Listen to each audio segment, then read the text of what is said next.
우리에게 주시는 하나님의 말씀은 사도행전 4장 13절에서 22절까지의 말씀입니다.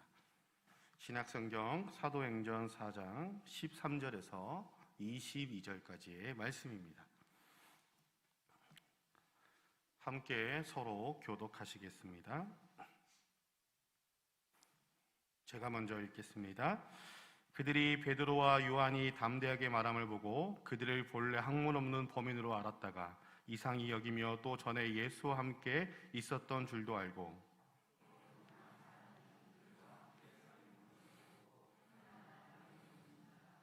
명하여 공회에서 나가라 하고 서로 의논하여 이르되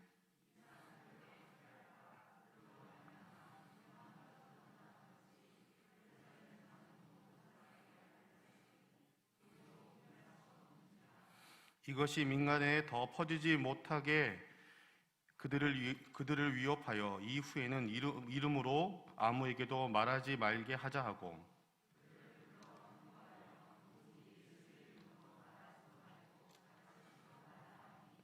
베드로와 요한이 대답하여 이르되 하나님 앞에서 너희의 말을 듣는 것이 하나님의 말씀을 듣는 것보다 옳은가 판단하라. 관리들이 백성들 때문에 그들을 어떻게 처벌할지 방법을 찾지 못하고 다시 위협하여 놓아주었으니 이는 모든 사람이 그된 일을 보고 하나님께 영광을 돌림이라. 이 표적으로 병 나은 사람은 40여 세나 되었더라. 아멘. 전에 서울에 살 때에 저는 명동과 같은 이렇게 큰 번화가를 걷다 보면 눈살을 좀 찌푸리게 하는 장면들이 있어서 제 마음이 좀 불편하곤 했었습니다. 바로 그것은 뭐냐면 예수 천국 불신 지옥이라는 큰 글씨를 옷과 피켓에 써서 그것을 가지고 많은 사람들 앞에서 외치며 다니는 사람들의 모습이었습니다. 그분들을 볼 때마다 저는 참 마음이 불편하면서 제 마음속에 이런 생각이 들었습니다. 꼭 저렇게까지 전도해야 되나? 사람들이 저렇게 인상을 찌푸리고 있고 제대로 듣지도 않고 관심도 가져주지 않는데 왜 저렇게 예수 천국 불신 지옥이라는 말을 크게 써붙이고 돌아다니며 소리를 치고 있나? 그래서 제 마음이 많이 불편했었습니다. 그런데 또 마음 한구석에서는 또 이런 생각이 들기도 했습니다. 그럼 너는 전도를 열심히 하고 있니? 영국에서 태어난 세계적인 신학자이자 설교가인 존 스토트가 쓴 저서 중에 전도하지 않는 죄라는 책이 있습니다. 그 책에서 그는 전도에 있어서 가장 큰 방해물은 다름 아닌 그리스도인이라 일컬음을 받는 사람들의 침묵이라고 말하고 있습니다. 그러면서 그는 이렇게 말합니다. 만일 복음이 주장하는 대로 기쁜 소식이며 또한 우리를 확신시키고 있는 것이라면 우리가 복음을 전하지 않는 것은 죄를 범하게 되는 것이다. 여러분, 존 스토트의 이 말이 심하다고 생각하십니까? 안타깝게도 존 스토트가 태어난 영국은 이제는 선교사를 파송하는 나라가 아니라 선교사가 필요한 나라가 되어버렸습니다. 여러분들이 잘 아는 윌리엄 캐리, 허드슨 테일러 같은 수많은 선교사를 파송했던 나라가 지금은 복음화율이 7%도 안 됩니다.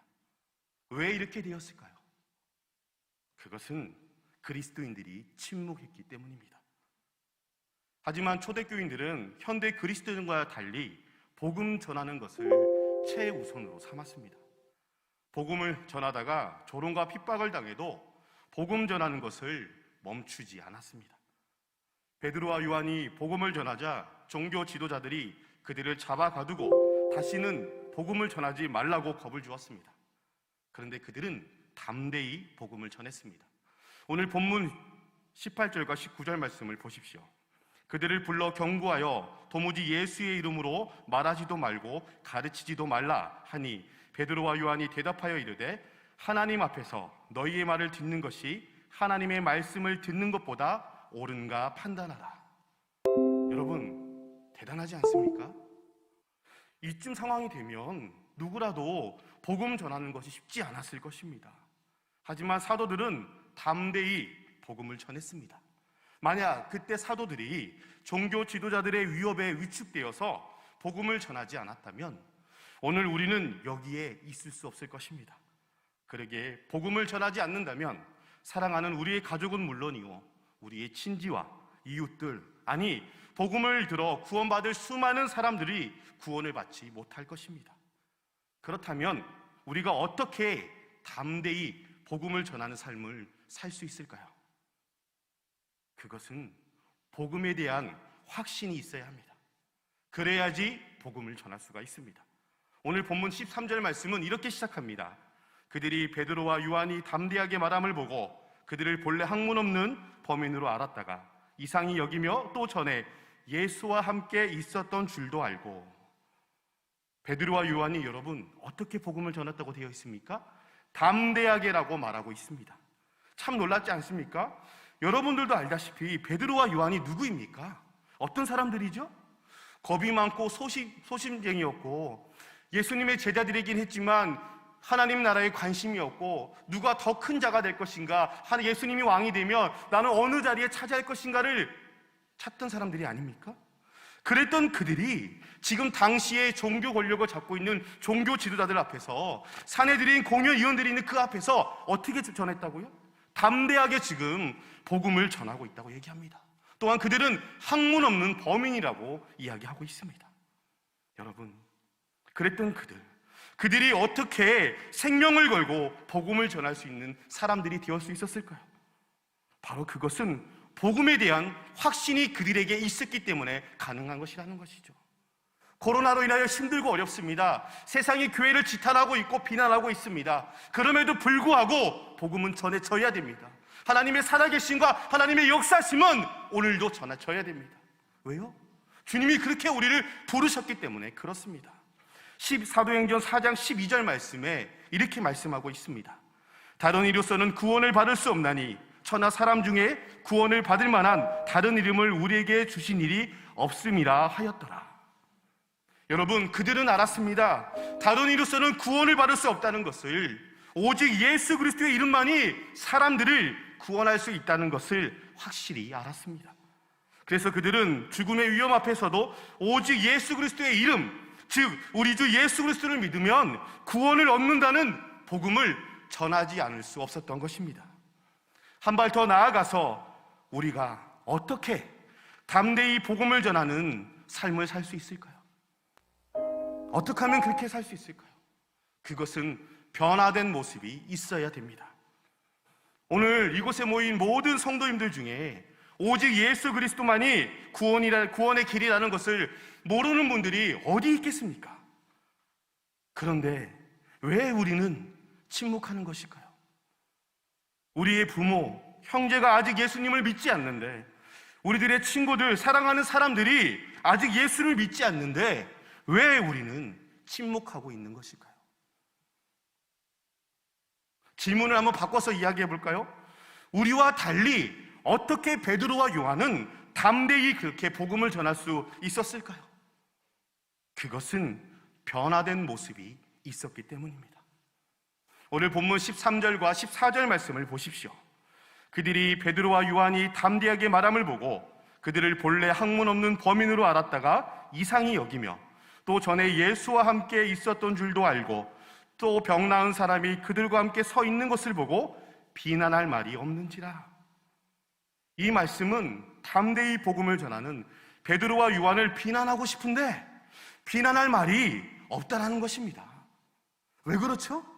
종교 지도자들이 생각해봐도 베드로와 요한이요 변했기 때문입니다.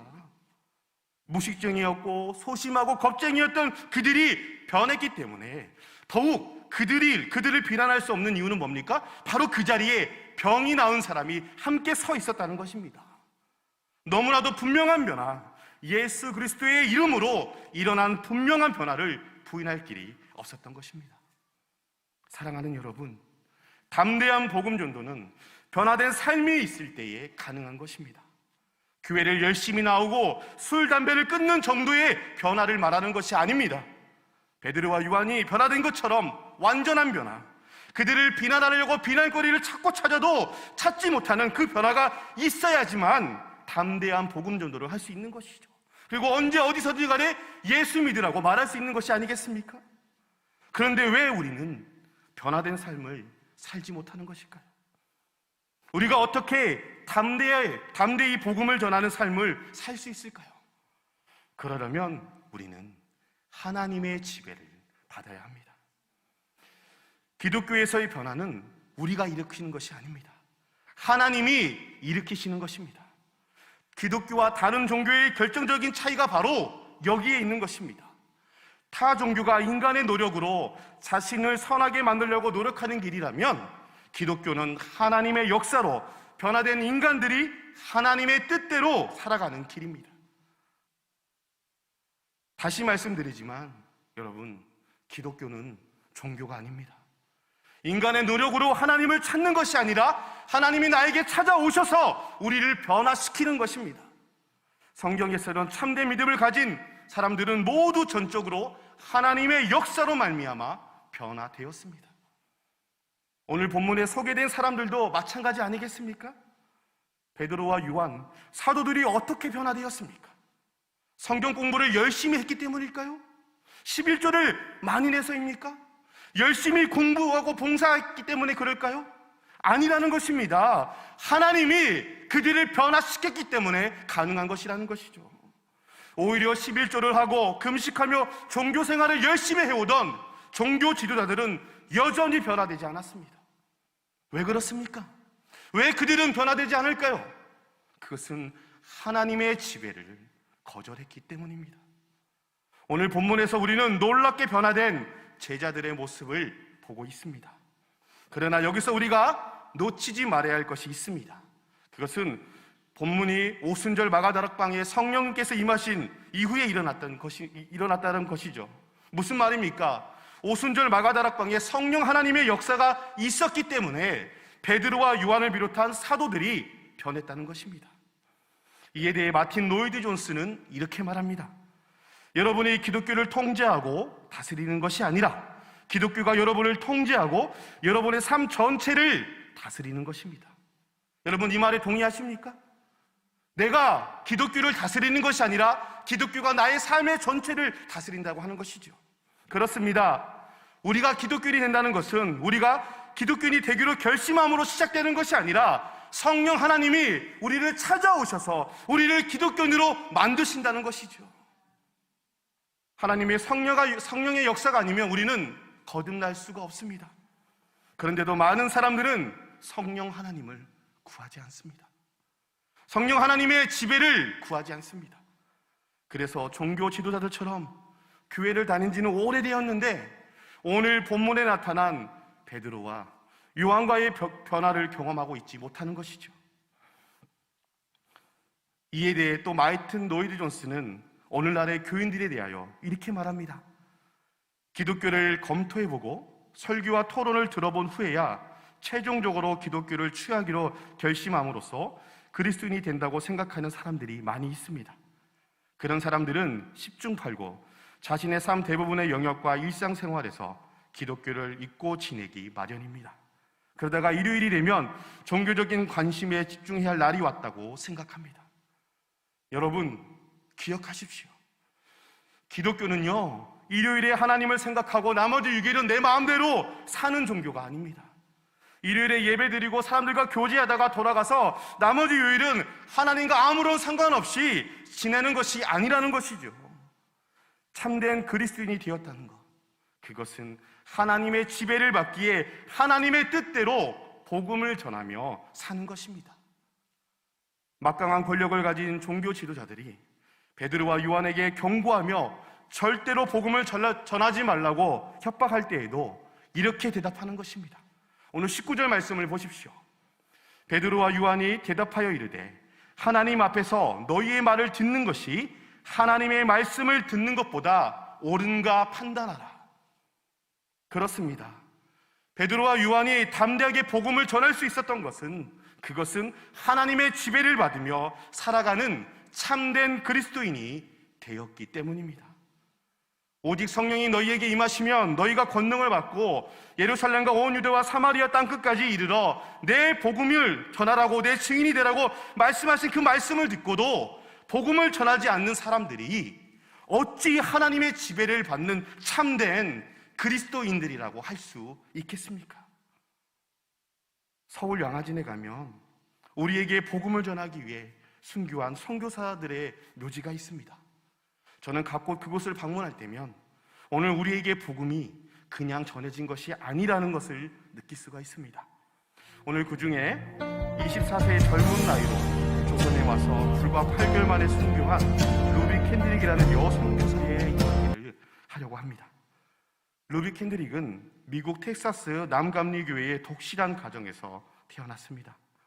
그는 1907년 9월에 남감리교회 여자 외국인 선교부의 파송을 받아 조선에 왔고 개성에서 한국말을 배우면서 사역을 시작하였습니다. 그녀는 만일 나에게 1000개의 생명이 있다면 모두 조선을 위해 바치고 싶습니다라고 말하였다고 합니다. 그녀가 죽기 전에 부모님께 보낸 편지가 있습니다. 그 편지를 우리가 목소리가 좋은 우리 청년이 한번 낭독하겠습니다. 자, 준비되셨죠? 네. 읽어주시죠. 화면 안 나오나요? 사랑하는 아버지, 어머니, 이곳 조선 땅에 오기 전 집들에 심었던 꽃들이 활짝 피어났다는 소식을 들었을 때 하루 종일 집 생각만 했습니다. 욕심쟁이 수지가 그 씨앗을 받아 동네 사람들에게 나누어 주었다니 너무나 대견스럽군요. 아마 내년 봄이 되면 온통 우리 동네는 제가 심은 노란 꽃으로 덮여 있겠군요. 아버지, 어머니, 이곳 조선 땅은 참으로 아름다운 곳입니다. 모두들 하나님을 닮은 사람들 같습니다.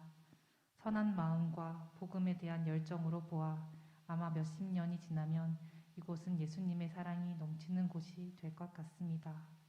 저는 복음을 듣기 위해 20km를 맨발로 걸어오는 어린아이들을 보았을 때 그들 안에 있는 하나님의 사랑 때문에 오히려 위로를 받습니다.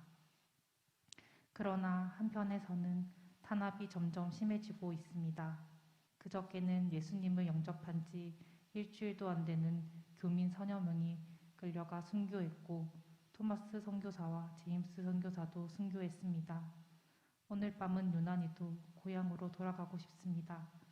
외국인을 죽이고 기독교를 증오한다는 소문 때문에 부두에서 저를 끝까지 말리셨던 어머니의 얼굴이 자꾸 제 눈앞에 어립니다. 아버지, 어머니, 어쩌면 이 편지가 마지막일 수 있습니다. 제가 이곳에 오기 전 뒤뜰에 심었던 하나의 씨앗으로 이제 내년이면 온 동네가 꽃으로 가득하겠지요. 그리고 또 다른 씨앗을 만들어 내겠지요. 저는 이곳에서 작은 씨앗이 되기로 결심했습니다. 제가 씨앗이 되어 이 땅에 묻히게 되었을 때 아마 하나님의 시간이 되면 조선 땅에는 많은 꽃들이 피고 그들도 여러 나라에서 씨앗이 될 것입니다. 저는 이 땅에 저의 심장을 묻겠습니다. 바로 이것은 조선을 향하는 저의 열정이 아니라 조선을 향한 하나님의 사랑이라는 것을 알게 되었습니다. 어머니, 아버지, 사랑합니다. 루비는 한 알의 밀이 땅에 떨어져 죽으면 많은 열매를 맺느리라는 이 말씀에 확신이 있었습니다. 또한 땅끝까지 내 증인이 되리라는 주님의 명령을 따라서 24세의 젊은 나이에 조선 선교의 원대한 꿈을 안고 왔지만 꿈을 다 이루지 못하고 꽃다운 청춘을 조선을 위해 생명을 바치며 이 땅에 묻혔습니다. 그러나 그의 죽음은 결코 헛된 것이 아니라 땅에 떨어져 썩어짐으로 많은 열매를 맺는 밀알처럼 많은 열매로 승화되었습니다. 한국교회가 오늘날 선교 역사의 100여 년 만에 놀랍게 부흥하고 성장할 수 있었던 때에 큰 밑거름이 되었다고 저는 확신합니다. 이처럼 믿음의 선조들의 헌신과 순교의 터전 위에 세워진 한국교회가 세계인들이 부러워할 만한 기독교 국가로 발전한 것은 결코 우연의 일이 아님을 우리는 알아야 합니다. 우리는 이 구원의 역사를 이루기 위하여 믿음의 선조들이 헌신하고 희생으로 일궈놓은 터전을 자부심과 긍지를 가지고 가꾸면서 또 다른 먼 나라, 낯선 부족에게까지도 우리가 거저받았으니 거저준다는 사명감을 가지고 우리 주변의 전도와 또 세계 선교에 정진해야 될 것입니다. 이것이 루비 캔드릭이 우리에게 물려준 값진 교훈이며 우리의 사명일 것입니다. 사랑하는 성도 여러분, 저희 청년부가 이번에 씨앗 전도 축제를 준비하였습니다. 제 주변에서는 일각에는 그런 말들을 합니다. 이 코로나 시기에 무슨 전도 축제냐, 말이 되냐고 얘기를 하는 주변에 이제 사역자들이 참 많았거든요. 저는 기도하면서 이럴 때가 더 하나님의 말씀을, 복음을 전할 때가 아닌가라는 생각이 들었습니다. 많은 사람들이 두려워하고 있고 앞이 보이지 않고 여러 가지 매스컴을 통해서 설문조사들이 나오고 있는데 코로나 이후에 우울증 환자들이 너무나도 많다고 합니다. 이럴 때에 진정한 복음, 우리에게 참된 기쁜 소식인 예수 그리스도를 전해야지만 된다고 저는 생각합니다. 그래야 저희 임원들과 청년들이 기도하며 준비하였습니다. 지금 작정 인원이 42명이나 됩니다. 놀라진 않으시네요. 청년들이 42명 작정하는 게 쉬운 일이 아닙니다. 많이 해야 10명도 안 될 수도 있어요. 근데 지금 장기 결석자, 자기들의 친한 친구들을 작정하고 또 성도님 몇 분이 작정해 주셔서 지금 현재까지 42명의 씨앗들이 작정되었습니다. 그리고 기도하고 있습니다. 사랑하는 여러분, 이 전도축제는 청년부만을 위한 전도축제가 아닙니다. 저는 이번 계기를 통해서 우리 광진교회가 생명력을 다시 얻고 활기차지기를 바랍니다. 그래야 해서 정말 이 땅의 빛과 소금의 역할을 잘 감당할 수 있는 우리 광진교회가 되었으면 좋겠습니다. 사랑하는 여러분, 청년부를 위해서 기도해 주십시오. 지금 방역수칙을 잘 지켜가면서 매주 준비하고 있습니다. 기쁨으로 감사함으로 준비하고 있고요. 5월 4일에는 저희들이 캠퍼스 전도를 나가려고 준비하고 있습니다. 이 씨앗 전도축제는 제가 오랫동안 전도를 해오면서 나름대로 노하우를 가지고 이름을 정해서 왔거든요. 제가 2016년도부터 이 씨앗이라는 전도축제를 가지고 사역을 시작해 왔는데요. 그때 당시에 교회 학교 전체를 맡아서 전도축제를 제가 진행을 했었습니다. 그때 작정한 인원이 몇 명이었냐면 200명이었습니다. 그때 교회 학교가 한 150명 정도 나왔었거든요. 200명 정도 작정했다는 것은 대단한 것이겠죠. 근데 그날 당일날 몇 명 온 줄 아세요? 알아맞추신 분에게 제가 뭘 드려야 될까요? 비타 500을 하나 드려야 될까요? 몇 명이 왔을 것 같으세요? 당일날. 네? 뭐라고 하나 안 들리는데요. 몇 명이 왔을 것 같으세요? 300명이요? 믿음이 저보다 더 좋으시네요. 200명을 작정했는데 200명이 왔어요. 교회 설립 이래에 최초였습니다. 놀랬습니다. 너무나도 놀라운 일이죠. 그리고 제가 또 여기 오기 전에 있던 대저에 있는 교회에서 중고등부를 맡아서 전도축제를 준비했어요. 똑같이 4주를 준비했고 여기는 5주지만 준비를 했습니다. 그때 당시 아이들이 작정을 35명을 했어요. 대전은요, 지금 우리 영도처럼 집이 있질 않아요. 가보면 공장밖에 없어요. 그래서 제가 도저히 여기서는 뭔가 해결할 방법이 없어서 전도를 해야 되겠다. 그래서 학교 전도도 다니고요, 막 전도를 하면서 다녔습니다. 근데 아이들이 희한하게도 이 강서구 대저에 사는 게 아니라 덕천, 화명, 김해에 사는 거예요. 아, 도저히 안 되겠더라고요. 그래서 저희 선생님들한테 아이들이 작정을 해오면 주소를 파악을 해서 매주 차로 데려오라고 제가 이제 픽업을 시켰죠. 그렇게 하면서 아이들이 35명이 작정이 돼서 오기 시작하는데요. 매주가 그렇게 오는 것이었어요. 그 당시에 아이들이 18명이 출석하고 있었거든요. 근데 새 친구가 35명이면 엄청난 거 아닙니까? 별로 감동이 없으시냐? 전도를 안 해보셔서 그래요. 이게 얼마나 큰 줄 아세요? 그 아이들이요, 4주 연속을 하는데요, 희한한 일이 벌어진 거예요. 첫 주, 두 번째 주, 세 번째로 오는데 아이들이 이제 새로운 친구들과 친해지잖아요. 그러니까 그 친해진 친구들끼리 또 연락을 하다 보니까 계속 교회로 오는 겁니다. 그런데 전도축제가 끝나고 나서가 항상 문제가 아니겠습니까? 열심히 하고 나도 항상 끝나고 나서 안 오면 그만이잖아요. 그 중에 반절이 정착을 했어요. 하나님의 은혜죠. 하니까 되더라고요. 그러면서 뭐라고 얘기한 줄 아십니까? 그 대저에 있는 교회에서 야, 우리도 되는구나, 하니까 되네 하면서 교회 안에 뜨거운 이 전도의 불씨가 타오르기 시작했습니다. 저는 이번 전도축제를 통해서 우리 청년부를 통하여 우리 각 교육부서가 또 우리 장년부가 부흥되기를 원합니다. 그 부흥은 다른 어떤 것이 아닌 우리의 사명인 복음 전하는 일이 다시금 회복이 돼서 하나님의 하나님 되심을 전파할 수 있는 광진교회가 되었으면 좋겠습니다. 사랑하는 여러분, 기도해 주십시오. 그리고 함께 뛰어 주십시오. 작정하신 분들, 청년들 좋아요. 근데 우리 청년들이 연결고리가 없더라고요. 막상 전화하려니까 생뚱맞은 거예요. 그래서 때로는 연결을 시켜주셔야 돼요. 그래서 한두 번은 만날 수 있게 연결을 해주셔야 그 다음부터 저희가 할 수 있거든요. 이제 2주밖에 남지 않았습니다.